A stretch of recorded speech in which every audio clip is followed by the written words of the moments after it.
दोस्तों, क्या आपको लगता है कि जापान की U20 टीम को हराना ही इसागी का असली मकसद था? तो आप बिल्कुल गलत हैं। ब्लू लॉक का फेज एक तो बस एक आर्म अप था। आज हम एंटर कर रहे हैं चैप्टर 153 एनवायरनमेंट में, जहां ईगो जिम्ची ने एक ऐसा बम फोड़ा है जो पूरे फुटबॉल वर्ल्ड को हिला देगा। तैयार हो जाइए, क्योंकि अब हम जापान के बच्चों से नहीं बल्कि दुनिया के मॉन्स्टर से भिड़ने वाले हैं। वीडियो एंड तक देखना, क्योंकि आज इसागी का सबसे बड़ा दुश्मन सामने आने वाला है। चैप्टर की शुरुआत होती है ब्लू लॉक के उस पुराने कॉरिडोर से। इसागी, बचीरा और चिगिरी सब वापस आ चुके हैं, लेकिन इस बार माहौल अलग है। बचीरा हमेशा की तरह एक्साइटेड है, पर इसागी के दिमाग में सिर्फ एक ही बात चल रही है। नया स्टेज शुरू हो चुका है।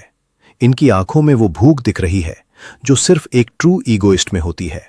ब्लू लॉक अब सिर्फ एक जेल नहीं, एक इंटरनेशनल स्टेज बनने वाला है। तभी इसागी की नजर पड़ती है रिन इतोशी पर। इसागी कहता है, it wouldn't be Blue Lock without you Rin. लेकिन रिन, वो वही पुराना एटीट्यूड दिखाता है। वो इसागी को अपस्टेजर कहता है, यानी वो बंदा जो सिर्फ फुटेज खाने के लिए उसके रास्ते में आता है। रिन का गुस्सा और इसागी की स्माइल, दोस्तों, ये दिखाता है कि इन दोनों की दुश्मनी अब एक नए लेवल पर पहुंच गई है। रिन ने तो यहां तक कह दिया, you wanna get stabbed in the back. Tension एकदम पीक पर है। द शॉकर, जहां ओलिवर रिकू और U20 टीम दिख रही है। लेकिन असली धमाका तब होता है जब सामने आते हैं technical farmer U20 members. Oliver रिकू और उसकी पूरी पलटान वहां खड़ी है। इसागी हैरान है, ये लोग यहां क्या कर रहे हैं? ओलिवर रिकू अपनी वही स्माइल के साथ बताता है कि ईगो जिम्पाची ने उन्हें भी यहां बुलाया है। यानी अब ब्लू लॉक के प्लेयर्स और जापान के टॉप डिफेंडर्स एक साथ मिलकर खेलने वाले हैं। दोस्तों, ये ड्रीम टीम है या तबाही? सोचिए, इसागी और ओलिवर अब एक ही साइड में होंगे। Ego Jinpachi's grand plan. अब एंट्री होती है हमारे मास्टरमाइंड ईगो जिम्पाची की।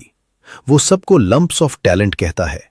ईगो ने अनाउंस कर दिया है कि अब उसके पास जापान की U20 रिप्रेजेंटेशन की पूरी अथॉरिटी है।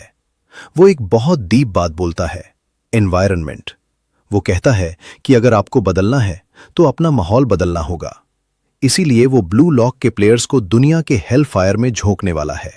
फेज 2 का मतलब है नियो ईगोइस्ट लीग।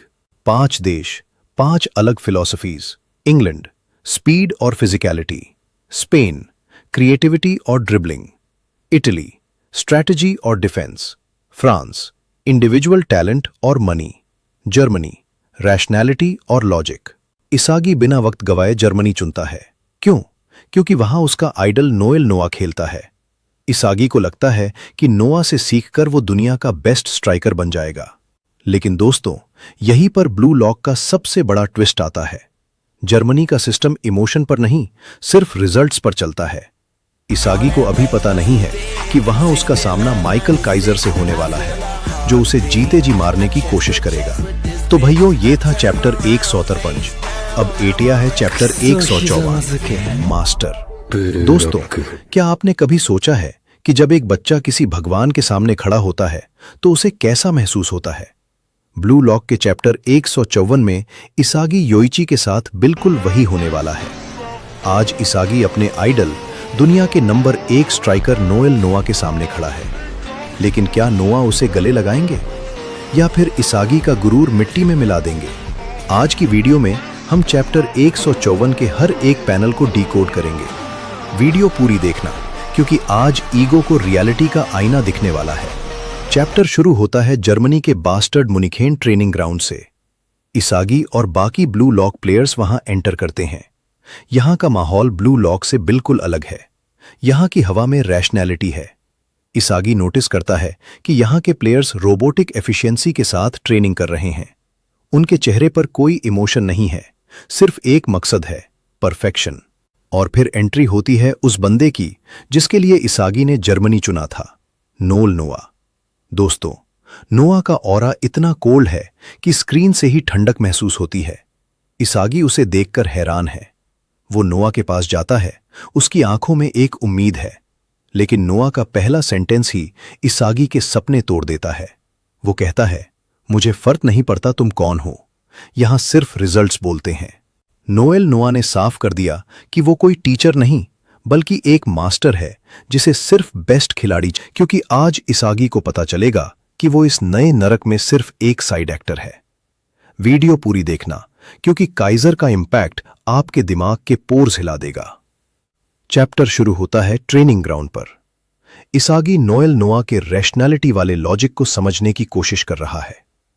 वो देख रहा है कि कैसे जर्मनी के प्लेयर्स हर एक मूव को कंप्यूटर की तरह एग्जीक्यूट कर रहे हैं। इसागी के दिमाग में पजल पीसेस तो हैं, पर वो जुड़ नहीं रहे। उसका शरीर थक चुका है, पर उसका ईगो उसे रुकने नहीं दे रहा। वो नोआ के पास जाकर कुछ पूछना चाहता है, लेकिन तभी माहौल बिल्कुल बदल जाता है। सन्नाटा छा जाता है जब एक बॉल इसागी के फेस के इतने करीब से गुजारती है कि उसे हवा का दबाव महसूस होता है, और वहां एंट्री होती है माइकल काइजर की। दोस्तों, कृष्ण सेंसे ने भी कहा था, काइजर की एंट्री ब्लू लॉक की सबसे आइकॉनिक एंट्रीज में से एक है। उसके बाल, उसकी आंखों में वो एरोगेंस, और सबसे इंपॉर्टेंट, उसके गले पर बना वो blue rose tattoo. Blue rose nature में नहीं मिलता दोस्तों। ये सिंबल है द इम्पॉसिबल का।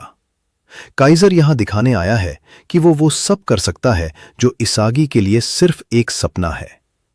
काइजर सीधा इसागी के पास जाता है और उसे एक स्ट्राइकर की तरह नहीं, बल्कि एक कचरे की तरह देखता है। वो इसागी से कहता है, तुम मेरी लाइफ की मूवी के सिर्फ एक साइड एक्टर हो इसागी योइची। भाइयों, सोचिए, इसागी ने जापान को U20 में जिताया। वो पूरे देश का हीरो है, लेकिन काइजर के सामने वो कुछ भी नहीं है। काइजर ने इसागी को ऑब्स्टेकल तक नहीं समझा, उसने उसे सिर्फ एक मीडियम समझा अपने गोल्स के लिए। यहां इसागी का गुस्सा और उसका डर दोनों पीक पर है। वो काइजर का हाथ झटकने की कोशिश करता है, पर काइजर की ग्रिप इतनी मजबूत है कि इसागी को अपनी कमजोरी का एहसास होता है। लेकिन असली धमाका तब होता है जब काइजर अपनी किक दिखाता है। इसे कहते हैं काइजर इंपैक्ट। नोएल नोआ खुद एडमिट करता है कि काइजर की किक का स्विंग स्पीड दुनिया में सबसे तेज है, यहां तक कि नोआ से भी ज्यादा। इसागी दांग रह जाता है।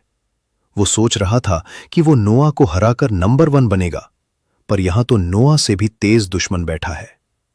काइजर की बॉल नेट को इतनी जोर से फाड़ती है कि इसागी को समझ आ जाता है, ये बंदा टैलेंट से नहीं, ये बंदा फिजिक्स और लॉजिक से खेल रहा है। इसागी का डायरेक्ट शूट काइजर के सामने एक बच्चे का खेल लगने लगता है। दोस्तों, चैप्टर 155 ने ब्लू लॉक का लेवल आसमान पर पहुंचा दिया है। इसागी को उसका नया दुश्मन मिल गया है जो उसे जीते जी मारने की कोशिश करेगा। क्या इसागी इस माइकल काइजर के साये से निकल पाएगा?